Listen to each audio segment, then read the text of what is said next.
തീറ്റ എങ്ങനെ ഉണ്ടാക്കാന്നാണ് നോക്കണേ. നോക്കണ ഇത് ഉണ്ടാക്കണേ ചാണകം കൊണ്ട് ഉരുള ഉണ്ടാക്കും. ഇങ്ങനെ ഇങ്ങനെ ഉണ്ട ഉണ്ടാക്കും. ഇത് തന്നെ നല്ലത്. ഒരു വലിപ്പമുണ്ടല്ലോ. എന്നിട്ട് ഇതിനകത്ത് ഈ ഗോതമ്പ് പൊടിച്ച് അരി നുറുക്കും. ഗോതമ്പ് നുറുക്കും. നുറുക്കിയിട്ട് ഇതിനകത്ത് ഈ ചാണകത്തിന്റെ ഇതിനകത്ത് വെച്ച് പൊട്ടും. വേറെ എന്ത് വേണമെങ്കിലും തീറ്റ കൊടുക്കാതെ ഇതിനകത്ത്. ഇതിപ്പോ നമ്മൾ ചെയ്യണത് ഇപ്പൊ ഇങ്ങനെയാണ്.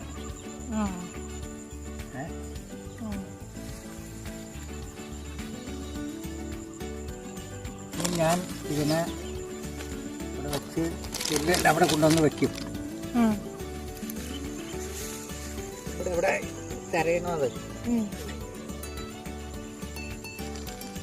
അങ്ങനെ ഇതിനുള്ളിൽ ചെറിയ ചെറിയ ചെറിയ ഉണ്ടാകലല്ലേ ഇടുക. പൊട്ടിച്ചിട്ട് ഈ ഉണ്ടായതിനകത്ത് വെക്കും. അങ്ങനെ ഉണ്ടായതിനകത്ത് വെക്കും. കായം